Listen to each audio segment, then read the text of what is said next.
The Yellow Wallpaper, a short story by Perkins Gilman. It is very seldom that mere ordinary people like John and myself secure ancestral halls for the summer. A colonial mansion, a hereditary estate, I would say a haunted house, and reach the height of romantic felicity, but that would be asking too much of fate. Still, I will proudly declare that there is something queer about it. Else, why should it be let so cheaply? And why have stood so long unattended? John laughs at me, of course, but one expects that in marriage. John is practical in this dream. He has no patience with faith, an intense horror of superstition, and he scoffs openly at any talk of things not to be felt and seen and put down in figures. John is a physician, and perhaps, I would not say it to a living soul, of course, but this is dead paper and a great relief to my mind. Perhaps that is one reason I do not get well faster. You see, he does not believe I'm sick. And what can one do? If a physician of high standing, and one's own husband, assures friends and relatives that there is really nothing the matter with one but temporary nervous depression, a slight hysterical tendency, what is one to do? My brother is also a physician, and also of high standing, and he says the same thing. So I take phosphates or phosphites, whichever it is, and tonics, and journeys, and air, and exercise, and am absolutely forbidden to work until I am well again. Personally, I disagree with their ideas. Personally, I believe that congenial work with excitement and change would do me good. But what is one to do? I did write for a while in spite of them, but it does exhaust me a good deal, having to be so sly about it, or else be met with heavy opposition. I sometimes fancy that in my condition, if I had less opposition and more society and stimulus. But John says the very worst thing I can do is to think about my condition, and I confess it always makes me feel bad. So I will let it alone and talk about the house. The most beautiful place. It is quite alone, standing well back from the road, quite 3 miles from the village. It makes me think of English places that you read about, for there are hedges and walls and gates that lock, and lots of separate little houses for gardeners and people. There is a delicious garden. I never saw such a garden. Large and shady, full of box-bordered paths, and lined with long, grape-covered arbors with seeds under them. There were greenhouses too, but they are all broken now. There was some legal trouble, I believe, something about the hares and co-hares. Anyhow, the place has been empty for years.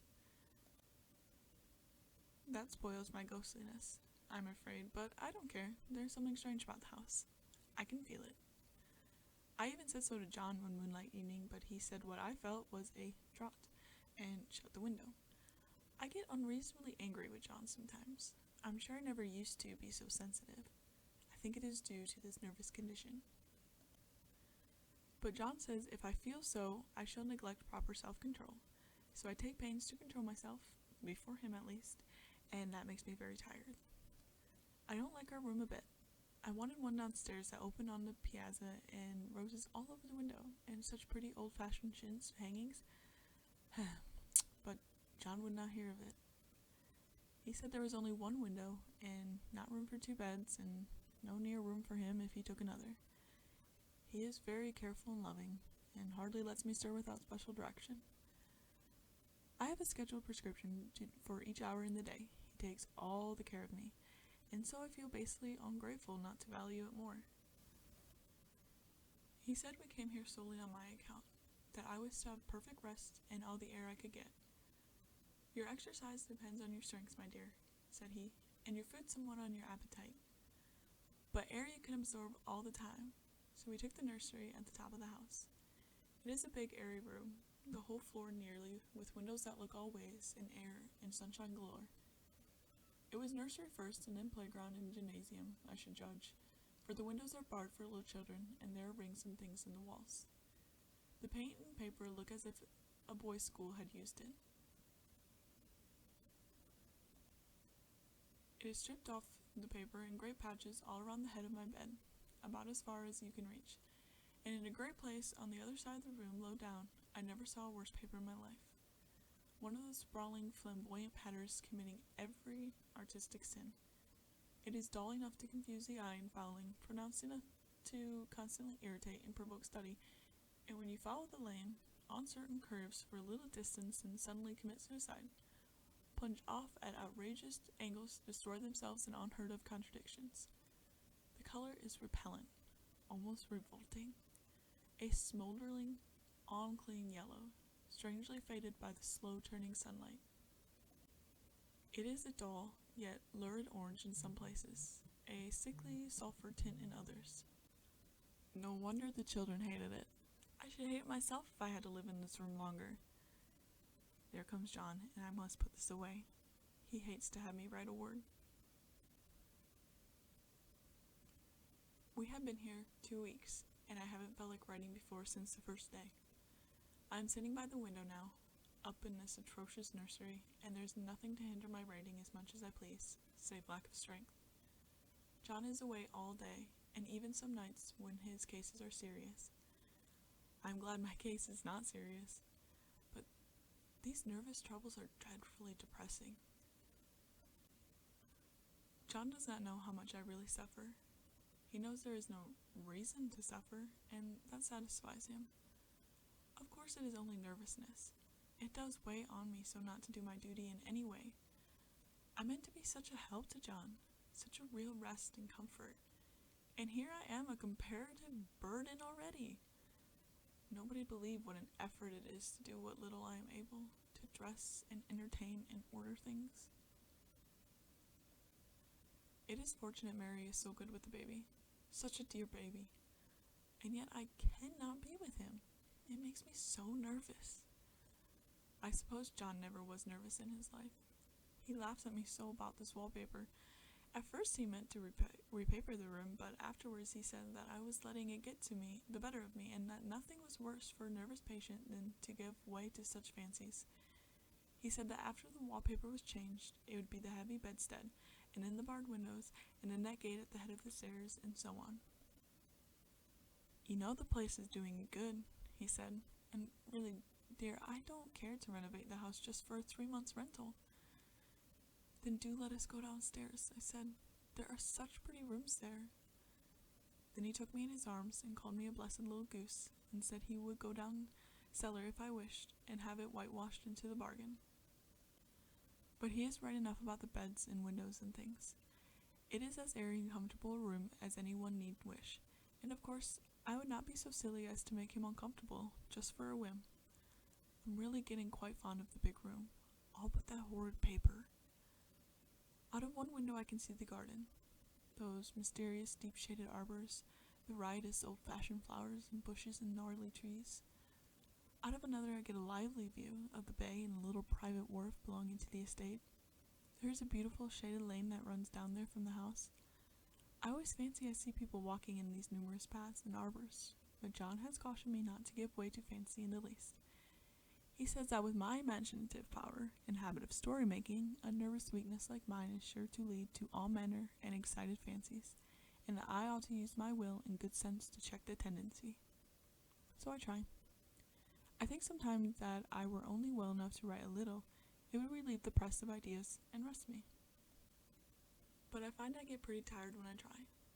It is so discouraging not to have any advice and companionship about my work. When I get really well, John says we will ask Cousin Henry and Julia down for a long visit. But he says he would as soon put fireworks in my pillowcase as to let me have those stimulating people about now. I wish I could get well faster. But I must not think about that. This paper looks to me as if it knew what a vicious influence it had. There is a recurrent spot where the pattern lolls like a broken neck, and two bulbous eyes stare at you upside down. I get positively angry with the impertinence of it, and the everlastingness. Up and down and sideways they crawl, and those absurd, unblinking eyes are everywhere. There's one place where two breadths didn't match, and the eyes go all up and down the line, one a little higher than the other. I never saw so much expression in an inanimate thing before, and we all know how much expression they have. I used to lie awake as a child and get more entertainment and terror out of blank walls and plain furniture than most children could find in a toy store. I remember what a kindly wink the knobs of our old bureau used to have, and there was one chair that always seemed like a strong friend. I used to feel that if any of the other things looked too fierce, I could always hop into the chair and be safe. The furniture in this room is no worse than inharmonious, however, for we had to bring it all from downstairs. I suppose when this was used as a playroom, they had to make the nursery things out. And no wonder. I never saw such ravages as the children have made here. The wallpaper, as I said before, is torn off in spots, and it sticketh closer than a brother. It must have had perseverance as well as hatred. Then the floor is scratched and gouged and splintered. The plaster itself is dug out here and there, and this great heavy bed, which is all we found in the room, looks as if it had been through the wars. But I don't mind it a bit. Only the paper. There comes John's sisters. Such a dear girl as she is, and so careful of me. I must not let her find me writing. She is a perfect and enthusiastic housekeeper, and hopes for no better profession. I verily believe she thinks it is the writing which made me sick. But I can write when she is out, and see her a long way off from these windows. There is one that commands the road, a lovely, shaded, winding road, and one that just looks off over the country. A lovely country, too, full of great elms and velvet meadows. This wallpaper has a kind of sub-pattern in a different shade, a particularly irritating one, for you can see it only in certain lights, and not clearly then. But in the places where it isn't faded, and where the sun is just so, I can see a strange, provoking, formless sort of figure. It seems to sulk about behind that silly front design. There's sisters on the stairs. Well, the 4th of July is over. The people are gone and I'm tired out. John thought it might do me good to see a little company, so we just had Mother and Nellie and the children down for a week. Of course I didn't do a thing. Jenny sees it. She's to everything now. But it tired me all the same. John says if I don't pick up faster, he shall send me to Were Mitchell in the fall. But I don't want to go there at all. I had a friend who was in his hands once, and she says he's just like John and my brother, only more so. Besides, it is such an undertaking to go so far. I don't feel as if it was worthwhile to turn my hand over for anything, and I'm getting dreadfully fretful and querulous. I cry at nothing, and I cry most of the time. Of course, I don't know when John is here or anybody else, but when I am alone. And I am alone a good deal just now. John is kept in town very often by serious cases, and Jenny is good and lets me alone when I want her to. So I walk a little in the garden, or down that lovely lane, sit on the porch under the roses, and lie down up here a good deal. I am getting really fond of the room in spite of the wallpaper. Perhaps because of the wallpaper. It dwells in my mind so. I lay here on this great, immovable bed, it is nailed down, I believe, and follow the pattern about by the hour. It is as good as gymnastics, I assure you. I start, we'll say, at the bottom, down in the corner over there where it has not been touched, and I determine for the 1000th time that I will follow the pointless pattern to some sort of conclusion. I know a little of the principle of design, and I know this thing was not arranged on any laws of radiation, or alternation, or repetition, or symmetry, or anything else that I've ever heard of. It is repeated, of course, by the breaths, but not otherwise. Looked at it in one way, each breath stands alone. The bloated curves and flourishes, a kind of debased Romanesque, with delirium tremens, go waddling up and down in isolated columns of fatuity. But, on the other hand, they connect diagonally, and the sprawling outlines run off in great slanting waves of optic horror, like a lot of wallowing seaweeds in full chase. The whole thing goes horizontally too, at least it seems so, and I exhaust myself in trying to distinguish the order of its going in that direction. They have used a horizontal breath for a phrase, and that adds wonderfully to the confusion. There is one end of the room where it is almost intact, and there, when the cross lights fade and the low sun shines directly upon it, I can almost fancy radiation after all. The interminable grotesques seem to form around a common center and rush off in headlong plunges of equal distraction. It makes me tired to follow it. I will take a nap, I guess.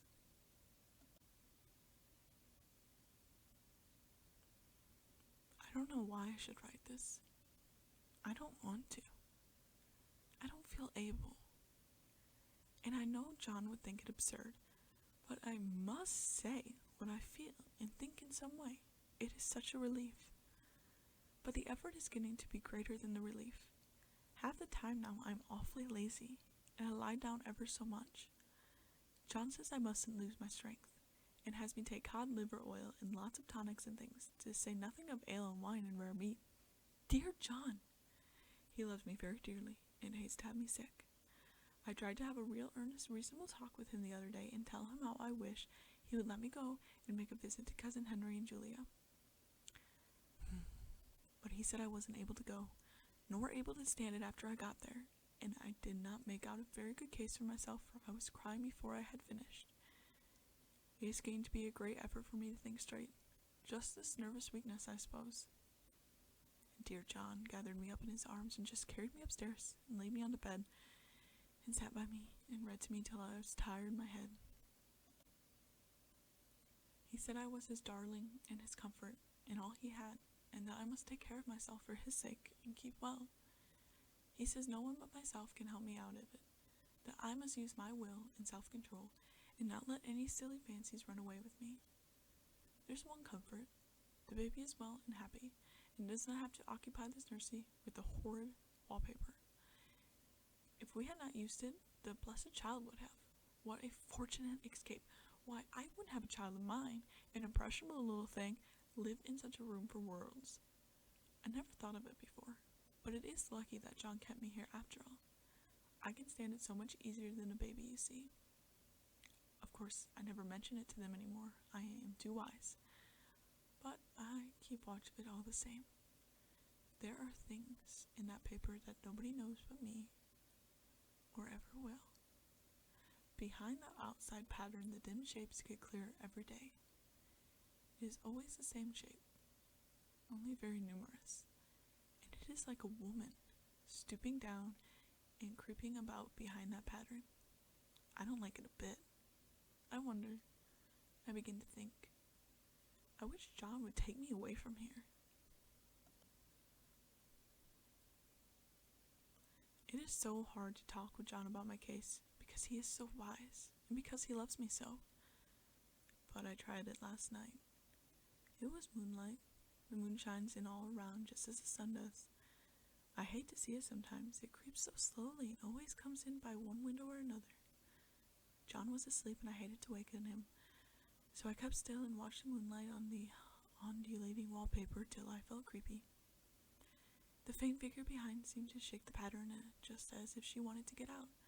I got up softly and went to feel and see if the paper did move, and when I came back, John was awake. "What is it, little girl?" he said. "Don't go walking about like that, you'll get cold." I thought it was a good time to talk, so I told him that I really was not gaining here and that I wished he would take me away. "Why, darling," he said, "our lease will be up in 3 weeks, and I can't see how to leave before. The repairs are not done at home, and I cannot possibly leave town just now. Of course, if you were in any danger, I could and would, but you really are better, dear, whether you can see it or not. I'm a doctor, dear, and I know. You are gaining flesh and color, your appetite is better. I feel really much easier about you." "I don't weigh a bit more," said I, "nor as much, and my appetite may be better in the evening when you are here, but it is worse in the morning when you are away." "Bless her little heart," said he with a big hug. "She shall be as sick as she pleases, but now let's improve the shining hours by going to sleep and talk about it in the morning." "And you won't go away?" I asked gloomily. "Why? How can I, dear? It is only 3 weeks more, and then we will take a nice little trip for a few days while Jenny is getting the house ready. Really, dear, you are better." "Better in body, perhaps," I began and stopped short, for he sat up straight and looked at me with such a stern, reproachful look that I could not say another word.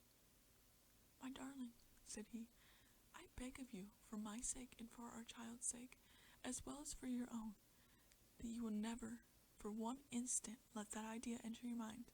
There is nothing so dangerous, so fascinating, to a temperament like yours. It is a false and foolish fancy. Can you not trust me as a physician when I tell you so?" So of course I said no more on that score, and he went to sleep before long. He thought I was asleep first, but I wasn't. I lay there for hours, trying to decide whether the front pattern and the back pattern really did move together, or separately. On a pattern like this, by daylight, there is a lack of sequence, a defiance of law that is a constant irritant to normal mind.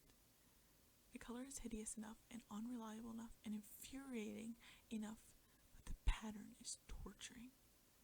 You think you have mastered it, but just as you get well underway in following, it turns back somersault, and there you are. It slaps you in the face, knocks you down, and tramples upon you. It is like a bad dream. The outside pattern is a florid arabesque reminding one of a fungus. If you can imagine a toadstool in joints and interminable string of toadstools budding and sprouting in endless convulsions, why, that is something like it. That is sometimes. There is one marked peculiarity about the paper I think nobody seems to notice but myself, and that is that it changes as the light changes. When the sun shoots in through the east window, I always watch for that first long straight ray. It changes so quickly that I never quite believe it. That is why I watch it always. By moonlight, the moon shines in all night when there is a moon. I wouldn't know it was the same paper. At night, in any kind of light, in twilight, candlelight, camplight, and worst of all, my moonlight, it becomes bars.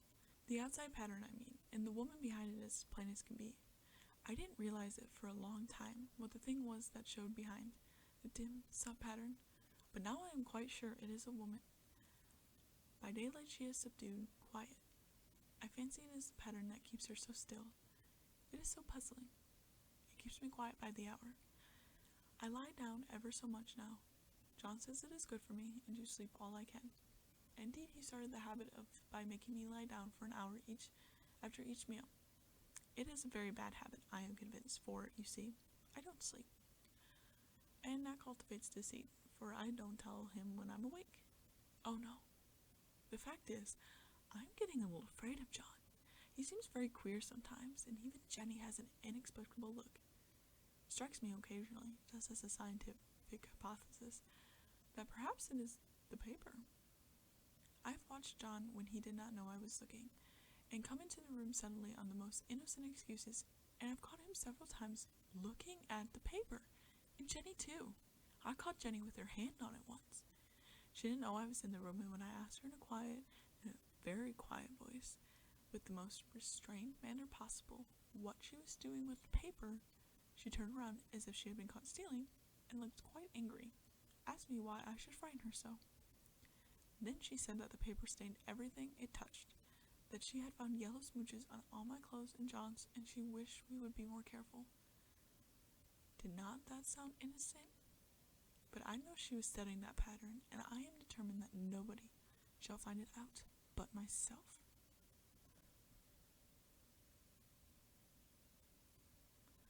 Life is very much more exciting now than it used to be. You see, I have something more to expect, to look forward to watch. I really do eat better, and I am more quiet than I was.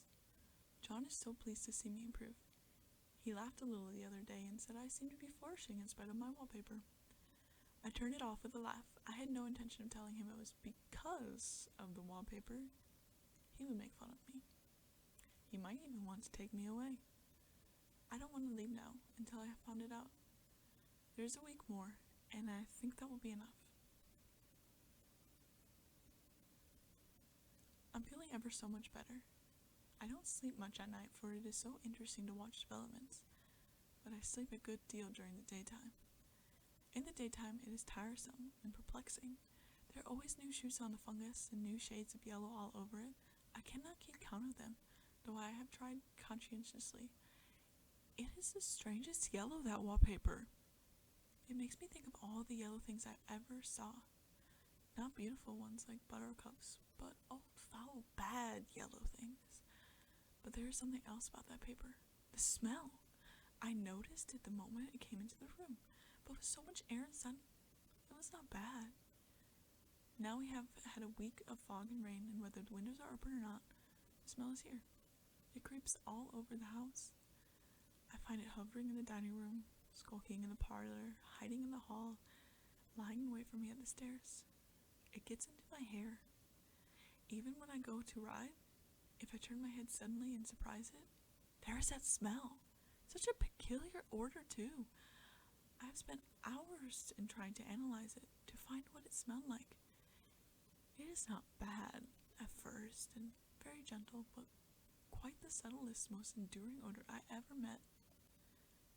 In this damp weather, it is awful. I wake up in the night and find it hanging over me. It is used to disturb me at first. I thought seriously of burning the house to reach the smell, but now I'm used to it. The only thing I can think of is that it is like the color of the paper, a yellow smell. There's a very funny mark on this paper, low down near the mopboard, a streak that runs around the room. It goes behind every piece of furniture except the bed, a long, straight, even smooch, as if it had been rubbed over and over. I wonder how it was done and who did it, and what they did it for. Round and round and round, round and round and round. It makes me dizzy. I really have discovered something at last. Through watching so much at night when it changes so, I finally found out. The front panel does move. And no wonder. The woman behind shakes it. Sometimes I think there are a great many women behind and sometimes only one. And she crawls around fast, and her crawling shakes it all over. Then in the very bright spots, she keeps still, and in the very shady spots, she just takes hold of the bars and shakes them hard. And she is all the time trying to climb through. But nobody could climb through the pattern. It strangles so. I think that is why it has so many heads. They get through, and then the pattern strangles them off and turns them upside down and makes their eyes white. If those heads were covered or taken off, it would not be half so bad.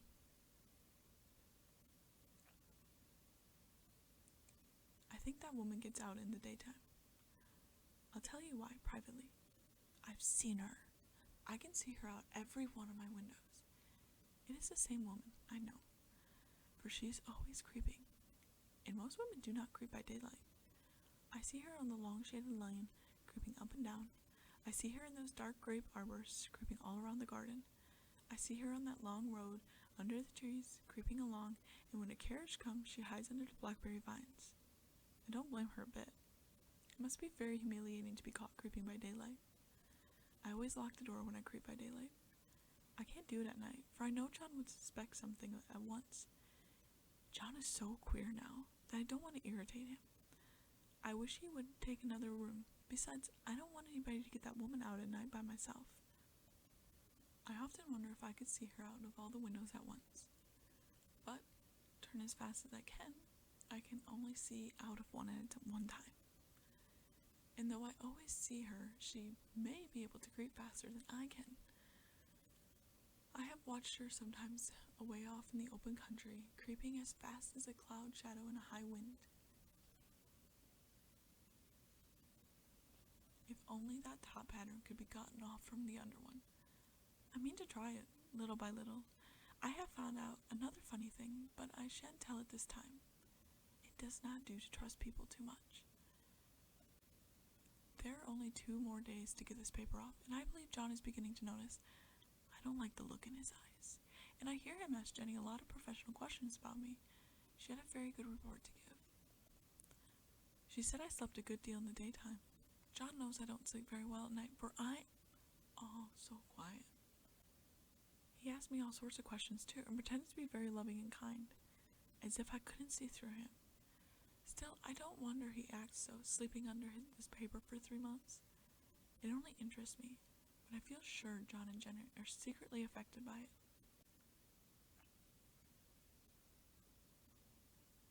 Hooray!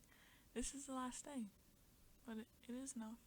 John is to stay in town overnight and won't be out until this evening. Jenny wanted to sleep with me, the sly thing, but I told her I should undoubtedly rest better for a night all alone. That was clever, for really I wasn't alone a bit. As soon as it was moonlight and that poor thing began to crawl and shake the pattern, I got up and ran to help her. I pulled and she shook. I shook and she pulled, and before morning we had peeled off yards of that paper, a strip about as high as my head and half around the room, and then when the sun came out, that awesome pattern began to laugh at me. I declared I would finish it today. We go away tomorrow, and they are moving all my furniture down again to leave things as they were before. Jenny looked at the wall in amazement, but I told her merrily that I did it out of pure spite at that vicious thing. She laughed and said that wouldn't mind doing it herself, but I must not get tired. How she betrayed herself that time. But I am here, and no person touches that paper but me. Not alive. She tried to get me out of the room. It was too patent. But I said it was so quiet and empty and clean now that I believed I would lie down again and sleep all I could, and not to wake me even for dinner. I would call when I woke. So now she is gone, and the servants are gone, and the things are gone, and there is nothing left but that great bedstead nailed down with the canvas mattress we found on it. We shall sleep downstairs tonight and take the boat home tomorrow. I quite enjoy the room, now it is bare again. How those children did tear about here. This bedstead is fairly gnawed, but I must get to work. I have locked the door and thrown the key into the front path. I don't want to go out, and I don't want to have anybody come in till John comes. I want to astonish him. I've got a rope up here that even Jenny did not find. If that woman does get out and tries to get away, I can tie her. But I forgot I could not reach far without anything to stand on. This bed will not move. I tried to lift and push it until I was lame, and then I got so angry I bit off a little piece on one corner that it hurt my teeth. Then I peeled off all the paper I could reach standing on the floor. It sticks horribly, and the pattern just enjoys it. All those strangled heads and bulbous eyes and waddling fungus growths just shriek with derision. I am getting angry enough to do something desperate. To jump out of the window would be admirable exercise, but the parts are too strong even to try. Besides, I wouldn't do it. Of course not. I know well enough that a step like that is improper and might be misconstrued. I don't like to look out of the windows even. There are so many of those creepy women, and they creep so fast.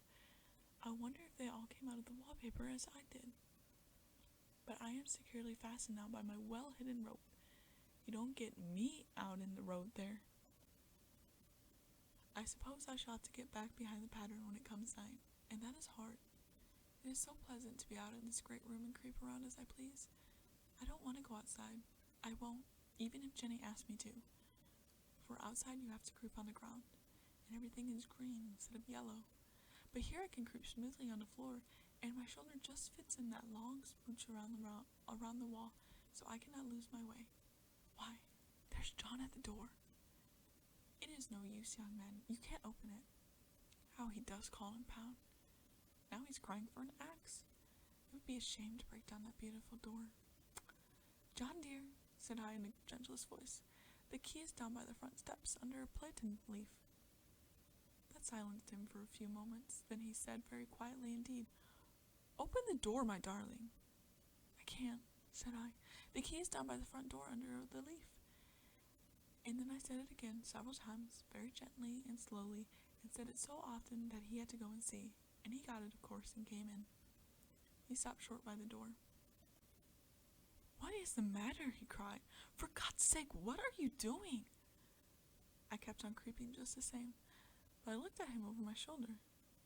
I've got out at last, said I, in spite of you and Jane, and I pulled off most of the paper, so you can't put me back. Now, why should that man have fainted? But he did, and right across my path by the wall, so I had to creep over him every time.